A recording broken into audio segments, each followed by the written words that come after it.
अस्सलाम वालेकुम नाज़रीन, आप देख रहे हैं टैक्स और आप। आज का हमारा मौजू है एग्रीड असेसमेंट। आज हमारे रिपोर्टर जमील मुगल साहब ने रिपोर्ट तैयार की है सक्खर से। सक्खर सिंध का तीसरा बड़ा शहर है। आप देखें कि वहाँ पे भी लोग टैक्स देना चाहते हैं, लेकिन वो कहते हैं हमें उसके रिटर्न में क्या मिलता है। और यही वो साइकिल है जो हमें हमेशा कहते हैं कि टैक्स साइकिल मुकम्मल होना चाहिए, टैक्स दें और उसके रिटर्न में कुछ मिले। आइए देखते हैं पैकेज जो हमारे रिपोर्टर जमील मुगल साहब ने तैयार किया था।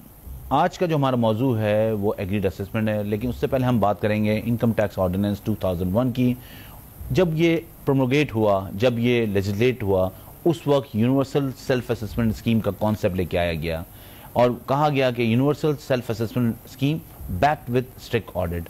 और ये कॉन्सेप्ट 5 साल से 6 साल तक चलता रहा, लेकिन फिर वही 79 का ऑर्डिनेंस, जब आप रेक्टिफिकेशन हो, असेसमेंट हो, ऑडिट हो और रेक्टिफिकेशन हो, किसी ना किसी तरह टैक्स पेयर को नोटिस दिया जा रहा है, टैक्स पेयर के से इंफॉर्मेशन ली जा रही है। और यही वो बिगाड़ था जिसने इनकम टैक्स ऑर्डिनेंस 2001 के स्प्लिट को ख़त्म कर दिया।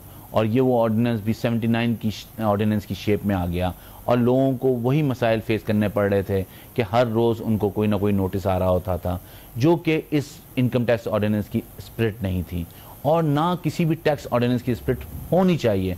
जब टैक्स फाइलर ने एक टैक्स रिटर्न फाइल कर दिया, उसने अपना ड्यू टैक्स जमा करा दिया। अगर कोई ग्लेरिंग मिस्टेक है, अगर कोई मिस्टेक ऐसी है जो कि अपैरेंटली नज़र आ रही है, प्रमा फसाई नज़र आ रही है, उस पर इनकम टैक्स वाले नोटिस दे सकते हैं। कोई चीज़ ऐसी है जो कि कंसील्ड है, वो डेफिनेट इन्फॉर्मेशन के तौर पर उनके पास रिकॉर्ड में आई है, उसके टैक्स डिस्क्लोजर में नहीं है, उस पर इनकम टैक्स वाले नोटिस दे सकते हैं। और कुछ केसेस में जहां पे कुछ बिजनेसेस को आइडेंटिफाई करके उनका ऑडिट किया जा सकता है, ताकि देखा जाए कि उनके रेवेन्यूज़ जो हैं, जो उनके डिस्क्लोजर्स हैं और उनकी जो बिजनेसेस हैं, उसकी मुनासबत करते हैं नहीं करते। ये सब चीज़ें ऐसी हैं जो कि डेवलप टैक्स इकोनॉमीज़ में होती हैं। पाकिस्तान भी हम समझ रहे थे कि 2001 के ऑर्डिनेंस के बाद पाकिस्तान का टैक्स निज़ाम एक वाज़े और एक बुनियादी तौर पर एक अच्छा टैक्स निज़ाम के तौर पर सामने आएगा, लेकिन वेस्टेड इंटरेस्ट लोगों के प्रिवेल किए। वो फोर्सेस जो कन्वेंशनल अप्रोच रखती थी, उन्होंने इसको बढ़ने नहीं दिया। अब उसमें कौन लोग शामिल थे, ये तो एक सवालिया निशान है और इसको मालूम होना भी ज़रूरी है। लेकिन ये इनकम टैक्स ऑर्डिनेंस 2001 भी जो है 79 ऑर्डिनेंस की तरह हर जगह असेसमेंट हो रहे हैं, हर जगह मॉनिटरिंग हो रही है, हर जगह 125 हो रहा है, लेकिन टैक्स फाइलर नहीं बढ़ रहे। टैक्स फाइलर नहीं बढ़ रहे तो टैक्स निज़ाम आगे नहीं बढ़ेगा। टैक्स फाइलर नहीं बढ़ेंगे तो टैक्स निज़ाम मजबूत नहीं होगा। और ये वो है जो कि बहुत ज़रूरी है। अभी हम जो आज बात करने जा रहे हैं जिस मौजू पे, वो एग्रीड असेसमेंट है। एग्रीड असेसमेंट भी तो उस वक्त होगा जब आप केस खोलेंगे। जनरली लोगों का ये कॉन्सेप्ट है कि जो डिस्क्लोजर हो जाए उस पर आप हर साल ऑडिट ना करें, आप लोगों को स्पेस दें, आप उनको 3 से 5 साल का स्पेस दें ताकि वो उनको एक रिलीफ फील हो और उसके बाद उनका टैक्स ऑडिट करें। लेकिन हर साल का ऑडिट जो है उनको टैक्स निज़ाम से दूर लेके जा रहा है और जो डिस्ट्रस्ट है वो बढ़ता जा रहा है। हमें यहाँ ब्रेक लेना है, ब्रेक से वापस आते हैं, फिर अपने मेहमानों से बात करेंगे जो हमें ब्रेक के बाद ज्वाइन करेंगे। वापस आते हैं। Welcome back. ब्रेक पे जाने से पहले हम बात कर रहे थे एग्रीड असेसमेंट के हवाले से। हमें ज्वाइन किया है मलिक परवेज इकबाल साहब ने, जो जनरल सेक्रेटरी हैं मरकजी अंजुमन ताजरान शेखपुरा के, और हमारे साथ मौजूद हैं मोहसिन नदीम साहब जो फॉर्मर प्रेसिडेंट पाकिस्तान टैक्स बार के और टैक्स एक्सपर्ट हैं। बहुत शुक्रिया आपका मलिक परवेज साहब। मैं आपकी तरफ पहले आऊँगा, फिर मैं मोहसिन नदीम साहब से बात करूँगा। ये आप आज हमारा मौजू है एग्रीड असेसमेंट। अगर आपको नॉलेज में है कि एफबीआर ने अमेंडमेंट की है कि अब टैक्स पेयर के पास ये गुंजाइश है कि वो एग्रीड असेसमेंट के तौर पे कमिश्नर के पास जब उसके पास सेक्शन 9 और 122 का नोटिस आता है तो वो कमिश्नर के पास ये इन्वोक कर सकता है और अप्लाई कर सकता है फॉर एग्रीड असेसमेंट। आप ने ये सेक्शन देखा है और आप क्या समझते हैं, बिजनेसमैन इसको किस तरह देख रहे हैं? ये बेहतर है, मतलब बिजनेसमैन के लिए जी, जो ब्लैक मेलिंग इस डिपार्टमेंट की, जी जी, उससे ये खत्म हो जाएगी ब्लैक मेलिंग। अच्छा, जो नीचे का स्टाफ करता था ना बिजनेसमैन को, जी जी, उससे ये खत्म हो जाएगी। तो बिजनेसमैन क्या मतलब देखें, इस वक्त जो अदाद शुमार हैं वो ये बताते हैं कि पाकिस्तान के टैक्स फाइलर्स बहुत कम हैं और आप ये कहते हैं कि नीचे ब्लैकमेलिंग हो रही है। लेकिन बात ये है कि जो 22 करोड़ की आबादी और इतना बड़ा मुल्क और इतने कारोबार और इतनी फरावानी, इतने अखराजात, लेकिन टैक्स फाइलर नहीं बढ़ रहे। बिजनेसमैन मतलब किस तरह परेशानी में, मतलब मुझे समझ में ये नहीं आता कि आमदनी लोगों की हो रही है, लोग टैक्स फिर भी नहीं जमा करा रहे। आप क्या समझते हैं इस बारे में? ये मसला ये है कि टैक्स लोन देना जाता है, मगर क्योंकि इसको इतना पेचीदा बना दिया गया है कि एक चीज का वो टैक्स देता है तो 10 चीजें और पूछ ली जाती हैं उससे कि आपने ये कहाँ से बनाई, ये कहाँ से, जो उसमें बनाई ही नहीं होती। तो उस प्रॉब्लम से बचने के लिए लोगों में कंसेप्ट है जो ताजर है हमारे कि हम अगर टैक्स में आ जाएंगे, टैक्स रिटर्न में आ जाएंगे या फर्स्ट टाइम जब टैक्स रिटर्न हम देंगे तो पकड़े जाएंगे उसमें, ठीक है ना, ये खौफ है। तो इनको चाहिए कि ये सेमिनार करें ताजरों के साथ मुख्तलिफ जगह। आपको ये सहूलतें साथ हैं जिसमें मतलब अगर आदमी कार लेता है या कोई प्रॉपर्टी लेता है तो उसमें छूट है सारी टैक्स पेड को टैक्स में। मगर ये लोग डरे हुए हैं असल में पीछे, मतलब कई भाइयों से टैक्स में आने, टैक्स नेट में आने से ये लोग डरे हुए हैं। परवेज भाई, हमारे लोग जो हैं किसी चीज से नहीं डरते। बड़ी दहशतगर्दी हुई उससे उन्होंने बचाव किया अपना, बड़े मतलब उससे भी नबर आजमा हुए, किसी किस्म के मसाइल से नहीं डरते। नेशनल क्लैमिटी आई, उसमें अर्थक्वेक हुआ, उसमें लोगों ने बड़ा बढ़ चढ़ के काम किया, किसी चीज से नहीं डरते। टैक्स देने से क्यों डरते हैं? क्या इनको क्या ऐसा डर है कि वो जो है या तो वो गलत डिस्क्लोजर करते हैं या वो कोई चीज छुपाते हैं? नहीं, छुपाते नहीं, असल में उनको इतना डरा दिया जाता है कि फर्ज करें एक टैक्स ही उनका सारा 10,000 रुपया बनता है सालाना, ठीक है, मगर उनको इतना डरा दिया जाता है कि आपका भी 1 लाख रुपया बनेगा, ठीक है, तो वो टैक्स नेट में आना ही नहीं चाहते। ठीक है, जो आबाओ अजदाद की उनकी प्रॉपर्टी आ रही है उसमें टैक्स नहीं है, ठीक है, गिफ्ट में आती है, वालिद से आती है या फिर दादा से आती है। लेकिन आप इस बात से तो आप बिल्कुल सही है, आप इस बात से मुत्तफिक होंगे कि जो टैक्स दिए बगैर गुजारा नहीं है, पाकिस्तान आगे नहीं बढ़ सकता, इस बात से मुत्तफिक हैं आप? जी बिल्कुल, मैं मुत्तफिक हूँ।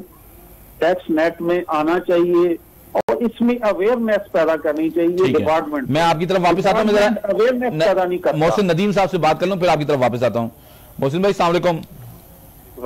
बहुत शुक्रिया आपने हमारे वक्त। मोहसिन भाई, ये जो एग्रीड असेसमेंट का नया सेक्शन इंट्रोड्यूस हुआ है इनकम टैक्स ऑर्डिनेंस में, आप इसको कैसे देखते हैं? आप अपने ग्राउंड रियलिटी पे आपको भी पता है क्या मसाइल हैं, आपने पाकिस्तान टैक्स बार की सदारत भी की, आपको दूसरे हर जगह के मसाइल पता हैं, तो किस तरह देखते हैं? क्या ये कोई एक वे फॉरवर्ड हो सकता है या इससे कोई ईज हो सकती है टैक्स पेयर के लिए?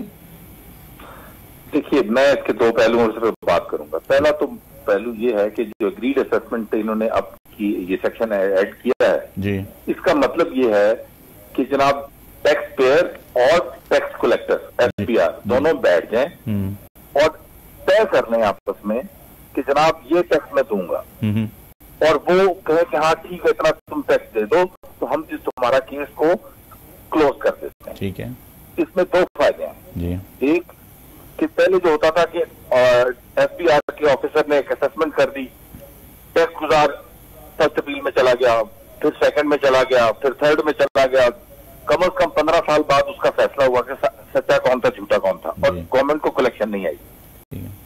अग्रीड असेसमेंट में ये है कि वो जब अग्री करेगा वो टैक्स गुजार, तो वो उसका मोड ऑफ पेमेंट भी साथ तय करेगा कि जनाब ये पैसे मैं आपको 1 महीने में, 2 महीने में, 3 महीने में दे दूंगा। सही है। इससे एडवांटेज तो ये है कि रेवेन्यू कलेक्शन इमीडिएट हो जाएगा और जो फ्रिवलस लिटिगेशन एग्जिस्ट करती थी वो खत्म हो जाएगी। लेकिन मोहसिन भाई, ये आपको पता है एडीआरसी का भी कॉन्सेप्ट बड़ा था, और एडीआरसी भी मैं बिल्कुल इसी तरफ आने लगा था। ये कॉन्सेप्ट पहले भी एडीआरसी अल्टरनेट डिस्प्यूट रेजोल्यूशन कमेटी की सूरत में लाया गया था। एसपीआर ने उसको काफी प्रमोट करने की कोशिश की थी, बट वो नहीं हो पाया। कहीं भाई बात सिर्फ मसला इतना है कि हमारे एसपीआर की नीयत नहीं होती कि किसी के लिए आसानियां पैदा करें। आपको ही पता है टैक्स रिफॉर्म कमीशन की जो 300 सफ़े की रिपोर्ट है जो शाया हो चुकी है, उसमें उन्होंने लिखा है कि एसपीआर के 27,000 मुलाजमीन में से मेजॉरिटी करप्ट है और जो काम नहीं करना चाहते। आप टैक्स के दफ्तर में दाखिल होते हैं तो जो आपके टेबल के दूसरी तरफ बैठा होता है वो सबसे पहले ये सोचता है कि इसके पास इतना पैसा है, इसमें से मेरा हिस्सा कहाँ है। नहीं, ये भी अपनी जगह बात है, लेकिन जो इस तरह की चीजें एडीआरसी या एग्रीड असेसमेंट वाली बात, वहां पे वही कहते हैं कि हम अगर किसी अमाउंट पे, टैक्स के अमाउंट पे एग्री कर लेते हैं तो पब्लिक अकाउंट कमेटी में हमें बुला लिया जाता है, वहां सवाल पूछा जाता है, तो वो इस वजह से हम किसी चीज पे अपना एग्रीमेंट नहीं शो करते हैं। सर जब तक उनकी जेब में कुछ नहीं जाएगा ये काम करेंगे, आप बता दीजिए, आप भी टैक्स को जानते हैं। जी जी, नहीं मैं ये कह रहा हूँ कि ये जायज काम भी होगा आपका। वो देखें, जो मसाइल ग्राउंड के वो तो अपनी जगह है, लेकिन एडीआरसी क्यों फेल हुई? क्योंकि एफबीआर उस पर कंफर्मेशन नहीं देता था। एफबीआर उसको जो भी कमेटी की रिपोर्ट होती थी उसको वहीं होल्ड कर लेता था, उस पर कोई कंफर्मेशन नहीं देता था। तो उनका ये था कि अगर हमने कोई टैक्स रिलीफ मिल रहा है और उस पर हमने जो है कोई साइन कर दिया तो वो पब्लिक अकाउंट कमेटी में पूछा जाएगा हमसे। ये उनका एक वो है। बल्कि अनवर भाई, अगर हम थोड़ा सा पीछे चले जाएं जी, तो एक कॉन्सेप्ट आया था, इन्होंने ऑडिट्स को आउटसोर्स किया था। जी हाँ, सेल्स टैक्स की ऑडिट को चार्टर्ड अकाउंटेंट फर्म्स में आउटसोर्स किया था। जी। उस वक्त जब ये हुआ था, ऑडिट की रिपोर्टें भी की थी, एक भी रिपोर्ट के ऊपर वो फाइनलाइज नहीं हुई, जो कि ऑडिट रिपोर्ट नहीं। लेकिन प्राइवेट सेक्टर से। अब मैं उस तरफ आ रहा हूं नदीम भाई कि ये जो देखें 79 का ऑर्डिनेंस था, हर केस 62 में असेसमेंट होती थी। जब 2001 का ऑर्डिनेंस आया, इस प्रमोशन के साथ आया कि universal self assessment scheme backed with strict audit. फिर एक फेज आया जो 5 साल का आया जहां पे ऑडिट नहीं हुए, रेवेन्यू भी अपवर्ड गए, टैक्स फाइलर्स भी बढ़े, वो फेज था। फिर उसके बाद वापस वही रिजीम आ गई हर साल। अब देखें, ऑडिट की या तो जरूरत, एग्रीड असेसमेंट की जरूरत क्या है? अगर ऑडिट आप हर साल ना करें तो एग्रीड असेसमेंट की जरूरत ही नहीं होगी। देखिए ना, आपको भी पता है कि एक साल में 70 हजार केस ये ऑडिट में सिलेक्ट करते हैं। जी हाँ, और इस वक्त पेंडेंसी इतनी बड़ी है कि ये खुद सोच में पड़ गए कि ये ऑडिट मुकम्मल कैसे होंगे, टाइम बार्ड होते जा रहे हैं। जी हाँ, तो इतने लंबी इनके पास इंफ्रास्ट्रक्चर नहीं है, इंफ्रास्ट्रक्चर है भी है तो उसकी नीयत काम करने की नहीं है बगैर पैसे के। ठीक है। और ये जो एग्रीड असेसमेंट का कॉन्सेप्ट है, इसमें तो कमिश्नर इनको पास पावर दिया, लेकिन ऑर्डर भी तो कमिश्नर ही करता है, और अंडर डेलीगेशन करता है, लेकिन कमिश्नर ही पास कर रहा होता है जो भी ऑर्डर हो रहे होते हैं। बिल्कुल ऐसे ही है, लेकिन इसमें भी जो है ना, आपका जो बाजार है रिश्वत का, वो गर्म रहेगा। सही है। आप मुझसे एग्री करा लेंगे, आप कहेंगे जी टैक्स बनता है 1 करोड़, आप कहेंगे अच्छा चले एग्री कर ले 10 लाख, तो 10 लाख मुझे दे दें। तो बाजार तो फिर गर्म हो गया। मैं आपकी तरफ वापस आता हूं, मैं जरा मलिक साहब से बात कर लूं कि बिजनेसमैन मलिक साहब। हेलो जी। मलिक साहब, आपके ख्याल में क्या ऐसा इकदाम करना चाहिए जिससे टैक्स फाइलर बढ़े? आप कह रहे हैं लोगों को डर है, वो डर कैसे निकलेगा? डर ऐसे ही निकलेगा कि अवेयरनेस पैदा करें और लोगों को बताएं। सर, आपको 70 साल हो गए पाकिस्तान को बने हुए, आज तक अवेयरनेस नहीं है लोगों को कि टैक्स फाइल करें। नहीं, वो अवेयरनेस इसलिए नहीं देते कि उनके पॉकेट में पैसे जाते हैं ना। अगर अवेयरनेस देंगे तो पॉकेट में पैसे मतलब नहीं जाएंगे। सर, ये one side of the story है ना, other side of the story भी तो आप बताएं ना। आप क्योंकि आप सेक्रेटरी जनरल हैं अंजुमन ताजरान के, तो आप बताएं ना other side of the story क्या है। असल साइड स्टोरी यही है कि ये इतना पेचीदा इन्होंने सिस्टम कर दिया हुआ है टैक्स का। ठीक है, फिर ये लोग जब हमारे पुराने केस निकालते हैं जो 70,000 नदीम साहब कह रहे थे जी, तो वो उनको बुलाते हैं। फिर वो जो शॉप पे टाइम होता है, जो बिजनेस का टाइम होता है, उस पे फिर जब बार बार उसको बुलाते हैं टैक्स पेड को, तो वो फिर डिस्टर्ब होता है। वो तो वो बेहतर समझता है कि ये महकमे के आदमी को 10,000 रुपया दे दिया जाए और मेरा काम सारा होता है कि मैं पीछे मेरा बिजनेस जो है ना वो खराब ना हो।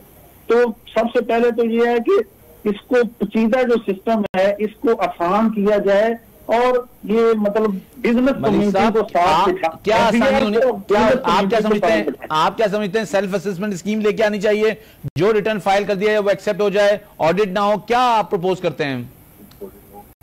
ऑडिट होना चाहिए मगर जो रिटर्न हम दें वो ले लें। ठीक है, मगर ऑडिट हो उसका लाजमी हो। तो ठीक है, ऑडिट ही के लिए मतलब, लेकिन आप क्या कहते हैं कि हर साल ऑडिट होना चाहिए या 3 साल में एक दफा ऑडिट होना चाहिए, 5 साल में एक दफा ऑडिट होना चाहिए? क्या आपके जहन में क्या सजेशन है सर? ये 3 साल में अगर ऑडिट हो तो कोई मसला नहीं। 3 साल के बाद 3 साल के बाद आप ये प्रपोज करते हैं? हाँ, ये 3 साल के बाद ऑडिट हो। है जी जी। ऑडिट करके ना असल में ये लोगों को ब्लैकमेल करते हैं और जिसका 10,000 टैक्स बनता है फर्ज करें उसको 1 लाख रुपया बना देते हैं। जब 1 लाख बनता है तो फिर वो उसी पे 10,000 रुपये ही सारा कुछ कर लेते हैं, भाई हमें 10,000 दे दें आपका पिछला माह। अच्छा, तो आप ये कह रहे हैं कि ऑडिट 3 साल में एक दफा वाले केस ही खत्म हो जाते हैं सब। ऑडिट 3 साल में एक दफा होना चाहिए। हाँ, 3 साल में एक दफा होना चाहिए ऑडिट। ठीक है। तो और जो भी लॉज बनाए ना जी, जो लॉज जी, ये एफबीआर खुद जो ब्यूरोक्रेसी है या एफबीआर के बड़े हैं, ये बैठ के जब बनाते हैं ना लॉज, वो ना बनाए। ये बिजनेस कम्युनिटी को, एक तो अपर क्लास बिजनेस कम्युनिटी है, एक ताजरों की, दुकानदारों की समझ लें, ठीक है ना, रिटेलर्स की है। तो 2 शोबे हैं इसमें, एक मैन्युफैक्चर है, एक रिटेलर है।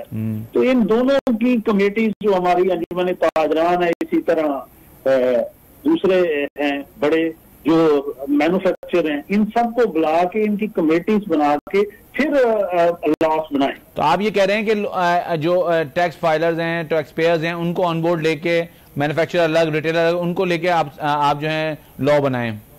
हाँ, इसका लॉ बनाएं। ठीक है। फिर उससे टैक्स फाइलर इंशाल्लाह ज्यादा आएंगे और पाकिस्तान को भी इसकी जरूरत है टैक्स की, ठीक है।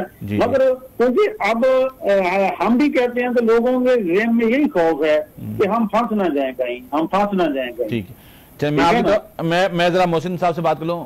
मोहसिन भाई, ये जो एग्रीड असेसमेंट है, ये बेसिकली तो रेफरेंस के लिए आगे इस्तेमाल तो नहीं होगा? ये नहीं, रेफरेंस के लिए तो इस्तेमाल नहीं होगा अनवर भाई, लेकिन मैं आपसे मेरी जो सजेशन मलिक साहब ने भी दी है वो अच्छी सजेशन है, लेकिन मेरी जो पास्ट एक्सपीरियंसेस है, जो 35-40 साल से हम टैक्स प्रैक्टिस में है, मेरी ये कैसा है, इसको चाहिए ये कि सेल्फ असेसमेंट स्कीम ही देनी चाहिए इन्हें, कि जी आप खुद डिक्लेयर करें कि आप क्या इनकम है और उस पर क्या टैक्स है जी। फिर डेफिनेट इंफॉर्मेशन अगर इनके पास कोई और आए जो कि उसकी रिटर्न में डिक्लेयर नहीं है, उस पर भले ये 10% से ज्यादा टैक्स ले लें जो उसने डिक्लेयर ना किया हो, उसके डेटरेंस रहेगा कि अगर मैं पकड़ा गया तो मेरी आगे पीछे की कमाई जाया होगी। और दूसरा, तीसरी चीज, मिनिमम ह्यूमन इंटरेक्शन करें। ये चीज हमने यहाँ पे एक्सपीरियंस की है पंजाब में, पंजाब रेवेन्यू अथॉरिटी में, कि आपका ह्यूमन इंटरेक्शन ही नहीं है। आपको ईमेल आती है, आप ईमेल पे जवाब देते हैं, वो आपको अपने दफ्तर में बुलाते ही नहीं, आपको पता ही नहीं कि आपका असेसिंग ऑफिसर कौन है। सही है। तो आप ना वो बात सौदेबाजी की होती है ना कुछ होता है। तो मेरी तो मशवरा है, आप ह्यूमन इंटरेक्शन कह रहे हैं कि कम होनी चाहिए, आप ये कह रहे हैं सेल्फ असेसमेंट। लेकिन 2001 जब ऑर्डिनेंस आया था सेल्फ असेसमेंट को ही आया था, लेकिन उसको फिर उन्होंने पूरा उसको चेंज कर दिया उस कॉन्सेप्ट को। तो आप ये कह रहे हैं कि सेल्फ असेसमेंट दोबारा आनी चाहिए। मैं आपसे ये अर्ज कर रहा हूं, अभी भी तो सेल्फ असेसमेंट ही चल रही है ना, the moment you file the return is assessed. Yes, इस सिलेक्शन ऑफ ऑडिट को बंद करें, लेकिन डेफिनेट इंफॉर्मेशन पे किसी बंदे की ऐसी इंफॉर्मेशन मिल जाए जो उसने डिक्लेयर नहीं की हुई, उस पर भले उसको 10% पेनल्टियां डालें। ठीक है।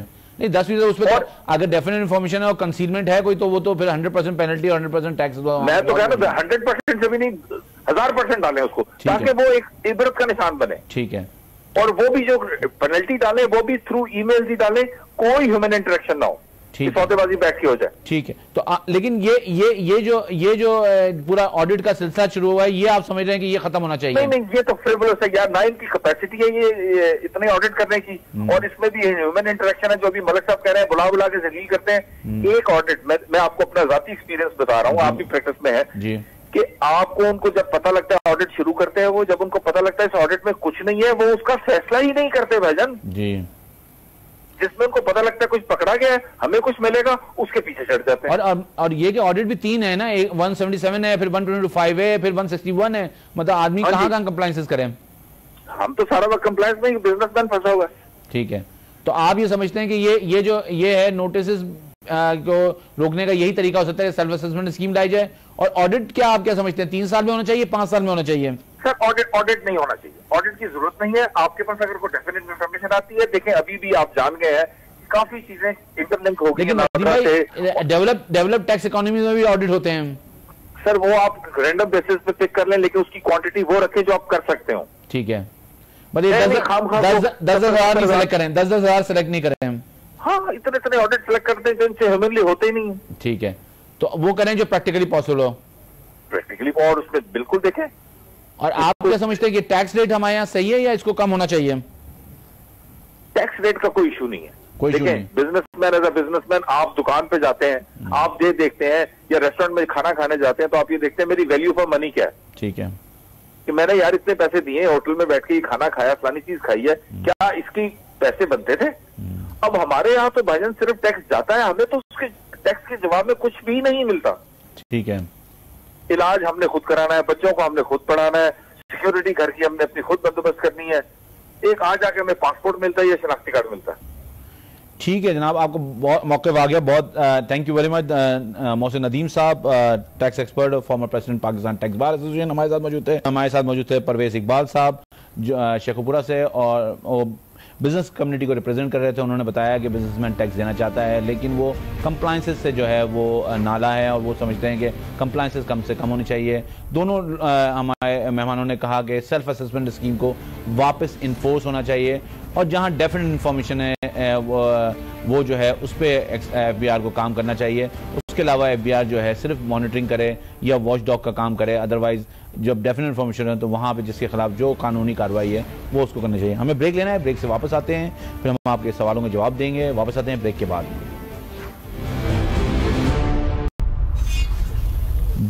ब्रेक पे जाने से पहले हम बात कर रहे थे अपने मेहमानों से, अब हम आपके सवालों के जवाब देंगे। आज का पहला सवाल है,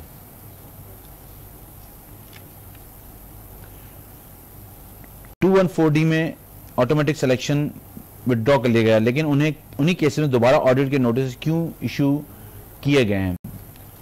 ये बात मेरी भी समझ में नहीं आ रही। 2140 तो ये था कि आपने टैक्स रिटर्न लेट फाइल किया, इसलिए आपका केस ऑटोमेटिकली ऑडिट में सेलेक्ट हो गया, और फिर FBI को एहसास हुआ कि ये टैक्स पेयर के साथ बहुत ज़्यादा जाती है, क्योंकि एक आदमी टैक्स फाइल करने आ रहा है लेट।